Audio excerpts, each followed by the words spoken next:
दोस्तों टेस्ला लगातार हर दूसरे तीसरे महीने वीडियो रिलीज करता जा रहा है। उसने अपने ह्यूमनॉइड रोबोट में कितना ग्रोथ हासिल किया है। इलोन मस्क ने पहले भी बताया था कि उनके टेस्ला के आर्टिफिशियल कार के बाद टेस्ला बॉट उनका अगला मास्टर स्ट्रोक होगा। इस तरह के रोबोट से अपने टेस्ला कार प्रोडक्शन को एक्सपोनेंशियली बढ़ाने के लिए, उनकी टेस्ला कार गीगा फैक्ट्री को ऑटोमेट करने के लिए, इन सारी बातों को समझने के बाद मैं पूरी दुनिया भर के गवर्नमेंट से ये कहना चाहूंगा कि कृपया इस तरीके के एआई और रोबोट्स पर एक स्ट्रिक्ट रेगुलेशन एडमिनिस्ट्रेशन एजेंसी बनानी चाहिए। जॉब्स को खाने के बाद पूरी मानवता के लिए एग्जिस्टेंशियल क्राइसिस होने वाला है और कोई इलोन मस्क से इम्प्रेस बाइस्ड गाय इन बातों को सुनकर हर्ट होता है तो मैं उससे कहना चाहता हूँ कि हमें सिर्फ एक रेगुलेशन एडमिनिस्ट्रेशन एजेंसी की जरूरत है जहाँ पे इस तरह की चीजें कभी भी डायरेक्टली लोगों की जॉब नहीं खाएंगी। हमें रोबोट्स की तो जरूरत है क्योंकि पूरे यूनिवर्स में से बहुत सारी फील्ड्स हैं उभर कर सामने आने वाली हैं जहाँ पे इंसान काम नहीं कर सकता है, जहाँ पे इंसानों की बायोलॉजी ही उन्हें सपोर्ट नहीं करेगी। किसी भी कंपनी पे रेगुलेशन लगाने का मतलब है कि सोच विचार करके हम लोग आगे बढ़ेंगे। बाय द वे मैं सिर्फ आपको ये अवेयर करना चाहता था। आगे बढ़ते हैं इस फ्यूचरिस्टिक ह्यूमनॉइड बॉट को जानने के लिए, लेकिन फिर भी मैं चाहता हूँ कि कृपया एक बार और कॉमेंट कर दें। आप इस सब्जेक्ट पर एक बार जरूर सोचें क्योंकि मैं चाहता हूँ कि यहाँ पे आपका क्या मानना है, आपकी क्या राय है, आपके दिमाग में क्या चल रहा है।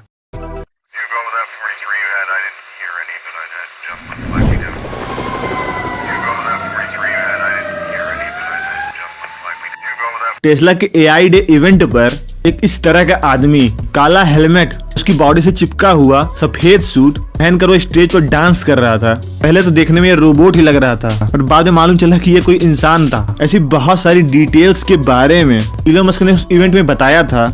एआई बेस्ड टेक्नोलॉजी के डेवलपमेंट में कितनी प्रोग्रेस हो रही है जो कि उसके सेल्फ ड्राइविंग कार के सेल्फ ड्राइविंग सिस्टम को मजबूत करता है। 90 मिनट्स के इंजीनियर्स की बातचीत के बाद जिसमें वो कंप्यूटर विजन, डेटा लेबलिंग और न्यूरल नेटवर्क के बारे में बात कर रहे थे। इसी एआई डे पे इलोन मस्क जो कि टेस्ला के सीईओ हैं, उन्होंने कहा था टेस्ला अब इलेक्ट्रिक कार कंपनी से भी कुछ और बड़ा करना चाहता है। वो एक ह्यूमनॉइड रोबोट बनाना चाहते हैं जो कि एक टेस्ला का बॉट होगा।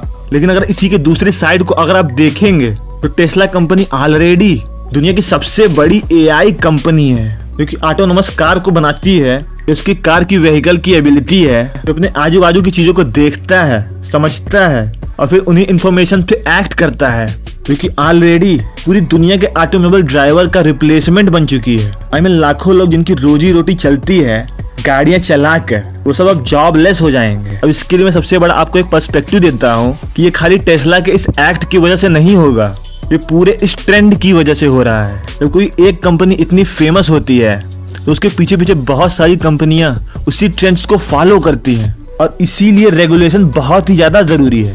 बाय द वे सीईओ का कहना है कि कंपनी धीरे धीरे अपने कंप्यूटर विजन में इम्प्रूवमेंट कर रही है, लेकिन इस बार वो किसी ऐसे रोबोट पे जो कि 4 चक्कों पे चलता है उसके बजाय टेस्ला कंपनी ये सोच रही है उसे एक ह्यूमनॉइड रोबोट पर ही काम करना चाहिए। मस्क ने बताया कि इस टेस्ला बॉट में वही सेम सेंसर, वही सेम चिप है जो कि टेस्ला कार्स में लगी होती है। न्यूरल नेटवर्क से चलने वाला जो कि एक मल्टी कैम वीडियो पे ट्रेंड है। Neural net planning, auto labelling, simulation and dojo training. ये ह्यूमनॉइड रोबोट और भी ज्यादा फायदेमंद होगा टेस्ला कार की फैक्ट्रीज को ऑटोमेट करने के लिए। इससे आगे चलकर इलोन मस्क बहुत बड़ी संख्या में फैक्ट्रीज लगा पाएगा और बहुत सारी कार्स बना पाएगा। ये टेस्ला बॉट और भी कुछ इम्प्रूवमेंट करेगा उस ऑटो पायलट ड्राइवरलेस सिस्टम में। उस ऑटो पायलट ड्राइवरलेस सिस्टम में सॉफ्टवेयर और हार्डवेयर की वजह से इस ह्यूमनॉइड रोबोट की हाइट एक्चुअली 5.8 फीट है। इसकी सामान को रखने की कैपेसिटी 45 पाउंड है।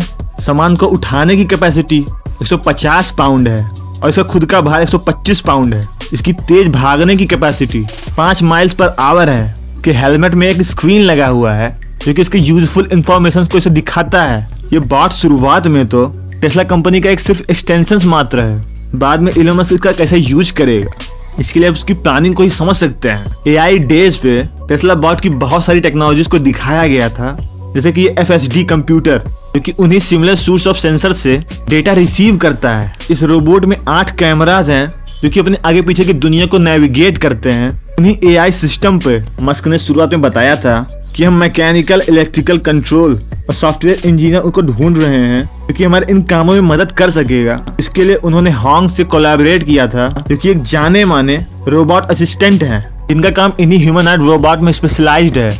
बट इन सारी चीजों के उलट मस्क का जो सोचना है वो इन्हीं सारी चीजों के एकदम विपरीत आपको लगेगा। जैसा कि उनका एक स्ट्रांग स्टैंड है एआई और रोबोट्स के विरोध में। वो कुछ ऐसे सिलिकॉन वैली के लीडर्स में से एक हैं जो कि सोचता है कि टेक्नोलॉजी आने वाले समय में लोगों के एम्प्लॉयमेंट को ही खत्म कर सकती है। उन्होंने कहा कि एआई न्यूक्लियर बॉम्ब से भी ज्यादा डेंजरस है। उनके लिए जिन्हें नहीं पता उन्हें बता दें कि मस्क का विश्वास है कि एआई ह्यूमन से भी ज्यादा पावरफुल हो जाएगा और ह्यूमंस को रिप्लेस करेगा। और ये सारी बात मेरी नहीं, इलॉन मस्क की है। और इसीलिए सबसे ज्यादा जरूरत है किसी रेगुलेशन सिस्टम की। इन सारे फिनोमिनस को देखने के बाद आपको लग रहा होगा कि इलॉन मस्क दुनिया की सबसे बड़ी एआई कंपनी का मालिक और रोबोट्स को बनाने जा रहा है, कि रोबोट्स को भी लगातार डेवलप कर रहा है। वो कहता है कि वो रोबोट्स और एआई के अगेंस्ट में है। ये दोनों सेंटेंसेस एक दूसरे के एकदम विपरीत क्यों है? Exactly 180 degree. इसमें इलॉन मस्क का साफ कहना है ये टेस्ला नहीं करेगा, कोई और दूसरा करेगा, मैं सेफली काम करूंगा। और इन सारी बातों पे आपको विश्वास नहीं करना चाहिए, क्योंकि सेफ्टी तो दूर की बात है, ये सब ट्रेंड बनता जा रहा है। ये सब आजकल एक ट्रेंड है। इस तरीके से एक बार अल्फ्रेड नोबेल ने एक डायनामाइट बनाया था लोगों की मदद करने के लिए। फिर लोगों ने उसी डायनामाइट का यूज एक दूसरे को मारने में किया और धीरे धीरे उसी डायनामाइट का बड़ा रूप न्यूक्लियर बॉम्ब भी बनाया गया, जिसने भी लाखों लोगों का कत्ल किया। इलॉन मस्क ने तो पहले ही कह दिया है कि एआई उस न्यूक्लियर बॉम्ब से भी ज्यादा खतरनाक है, लेकिन वो बना रहे हैं दोनों। आप शायद कहें कि हम उन्हें ब्लेम नहीं कर सकते, मैं ये बात समझता हूँ, लेकिन सारी पावर्स कौन ओन कर रहा है? इलॉन मस्क का कहना है कि भविष्य में फिजिकल वर्क चॉइस होगी लोगों की। अगर आप करना चाहोगे तो कर सकते हो, लेकिन आपको करने की जरूरत भी नहीं पड़ेगी। उन्होंने अपने संदेश में ये साफ कहा है कि चिंता मत करिए, मैं लोगों के लिए रोबोट को एक खतरनाक भविष्य नहीं बनाऊंगा। मैं खाली सारे रिपीटेटिव और बोरिंग टास्क को रिप्लेस करना चाहता हूँ। ये सारी बातें बिना रेगुलेशन के एक धोखा सी लगती है। पिछले कुछ रिसेंट डेमोज में ये रोबोट चलते हुए दिखाई दिए हैं, जो कि दिखा रहा है इस रोबोट के कंट्रोल और बैलेंस को। अगर इस वीडियो में देखा जाए तो ये लग रहा है कि कोई प्लास्टिक अंडे की तरह, लेकिन इस रोबोट के हैंड मोशन को अगर आप देखोगे तो आपको पता चलेगा कि ये रोबोट अपनी उंगलियों से सेंस कर पा रहा है इस अंडे को अपनी उंगलियों से। ऐसी बहुत सारी प्रोग्रेसेस हैं जो कि टेस्ला बॉट ने अकेले 2023 में ही अचीव की हैं, और पिछले कुछ सालों में भी। अगर आप ये सोच रहे हैं कि रोबोट हमारे ह्यूमन काइंड के लिए खतरनाक है, तो आपको ये भी समझना चाहिए कि जहाँ पे ह्यूमन बायोलॉजी केपेबल नहीं है, जैसे कि स्पेस में, वहाँ पे रोबोट्स और मशीनें बहुत सारा काम कर सकती हैं। जैसे कि माइनिंग में, 3D प्रिंटिंग में, और मून और मार्स को पूरी तरीके से कोलोनाइज करने में। इन चीजों सबसे ज्यादा यूज एआई और रोबोट्स का ही होने वाला है। छोटी से छोटी जगह पे हम यहाँ पे रोबोट्स को ही यूज करने वाले हैं, और इन सारी जगहों पे हम लोग इमेंस नंबर्स ऑफ रोबोट्स को यूज करेंगे, क्योंकि हमारे अंडरस्टैंडिंग के हिसाब से बेटर सिमुलेशन है। लेकिन आप यहाँ पर इस बात को मत भूलिए कि मंगल ग्रह पृथ्वी के बराबर नहीं है। वहाँ का एनवायरनमेंट बहुत ही खतरनाक है, इसलिए वहाँ पे इंसान नहीं रोबोट्स काम कर सकते हैं।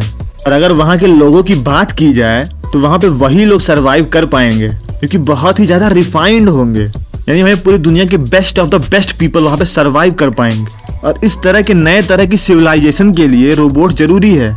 उनके लिए नए तरीके के काम ढूंढने जरूरी है। लेकिन धरती पे लोग इस तरीके से जीने के आदी नहीं है। यहाँ पे 90% लोग ऑलमोस्ट खाने के बिना मारे जाएंगे, क्योंकि उनकी जिंदगी पूरी जॉब्स पे डिपेंड करती है, क्योंकि उनकी रोजी रोटी को बचाता है। और इस तरीके के रेगुलेशन से हम लोग बुद्धिमानी से ही आगे बढ़ सकते हैं। दोस्तों, अंत में मैं आपसे ये कहना चाहूँगा कि कृपया मेरे चैनल को सब्सक्राइब करिए। मैं एक स्टूडेंट हूँ, मेरे पास फाइनेंशियल स्टेबिलिटी नहीं है, मैं पूरी मानवता के लिए बेहतरीन काम करना चाहता हूँ, तो इसके लिए आपको मुझे सपोर्ट करना पड़ेगा। जॉइन बटन दबाकर, वीडियो को लाइक कर, चैनल को सब्सक्राइब कर और कमेंट करके कि आपका मेरे विचारों पर क्या कहना है। बाकी अभी के लिए इतना ही, बाय बाय।